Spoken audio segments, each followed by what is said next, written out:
இந்த stress and டிப்ரெஷன்ல இருந்து எப்படி சார் அவங்க வெளியே வரலாம்? உங்களுக்கு நான் வந்து என்ன அட்வைஸ் கொடுக்கலாம்?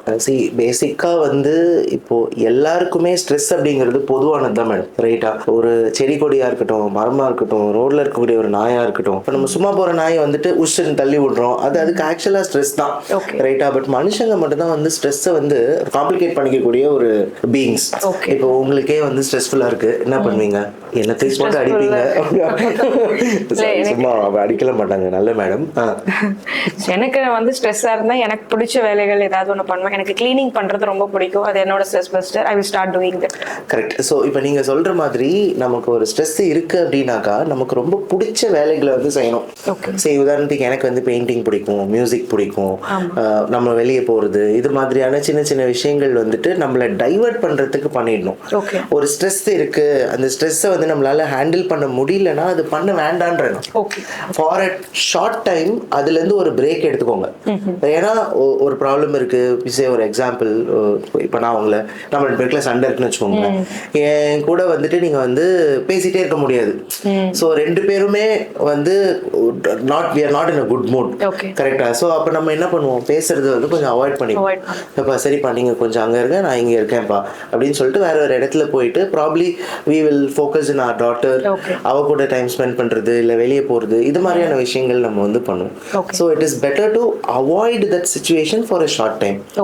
வேற ஏதாவது நமக்கு பிடிச்ச விஷயத்துல கான்சென்ட்ரேட் பண்ணுவோம், ஒரு வாக்கிங் போறோம், மியூசிக் பண்றோம், இல்ல ஃப்ரெண்ட்ஸ் கிட்ட ஃபோன் பண்ணி பேசுறோம், உங்க அம்மா அப்பா கிட்ட வந்து சொல்றீங்க எப்படிப்பட்ட ஒரு ஆள் கட்டி வச்சிட்டீங்க பாத்தீங்களான்னு புலம்புறீங்க. That is also a stress buster, ரைட்டா? என் ஃப்ரெண்டு கிட்ட போயிட்டு உன் வாழ்க்கை பரவாயில்ல பச்சா, என் வாழ்க்கை உன்னோட மோசமா இருக்குன்னு நான் சொல்லுவேன்.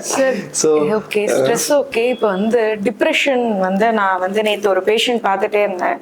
அவங்க வந்து வாய் ஃபுல்லாக எனக்கு எரியுதுமா அப்படின்னு வந்து என்கிட்ட உட்காந்தாங்க. பட் அவங்களுக்கு பயங்கர ஸ்ட்ரெஸ் அண்ட் டிப்ரெஷன் இருக்குன்னு நான் ரூல் அவுட் பண்ணேன். ஏன்னா அவங்க வந்து அவங்க மாப்பிள்ளை இறந்து போயிட்டாங்க அப்படின்னு சொல்லிட்டு அவங்க அழ ஆரம்பிச்சுட்டாங்க. ஸோ அந்த மாதிரி பேஷண்ட்டை வந்து நான் எப்படி கண்ட்ரோல் பண்ணலாம், எந்த மாதிரி அவங்களுக்கு அட்வைஸ் கொடுத்து அவங்கள நான் பூஸ்ட் பண்ணேன்? ஃபர்ஸ்ட் வந்து ஒரு டிப்ரெஸ்டு பேஷண்ட் வராங்க அப்படின்னாக்கா நீங்கள் அப்படியே ஒரு சேடாக இருக்கவங்க எல்லாருமே வந்து டிப்ரெஸ்டாக இருக்கவங்க இல்லை.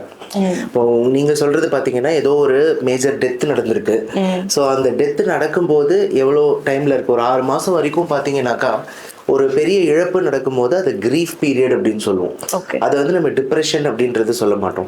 காம்ப்ளிகேட்டட் கிரீஃபா இருக்கு, ஒரு இழப்பை வந்து என்னால் தாங்கவே முடியல, ரொம்ப மோசமா இருக்கேன், அது அந்த மூட்ல இருந்து என்னால் வெளியே வரவே முடியல அப்படிங்கிற பட்சத்தில் அது ஒரு செகண்டரி டிப்ரெஷன் அப்படிங்கிற ஒரு வியாதி ஆகும். ஒரு 15 இருந்து 20 நாளைக்கு மேல தொடர்ச்சியா ஒருத்தருக்கு மனசு டல்லாவே இருந்துட்டு இருக்கு, காலைல இருந்து சாயங்காலம் வரைக்கும் எந்த வேலையிலையும் செய்யறதுக்கு வந்து விருப்பம் இல்லை, ரைட்டா? தற்கொலை பண்ணிக்கலாம், இறந்து போயிடலாம், இது மாதிரியான யோசனைகள் இருக்கு.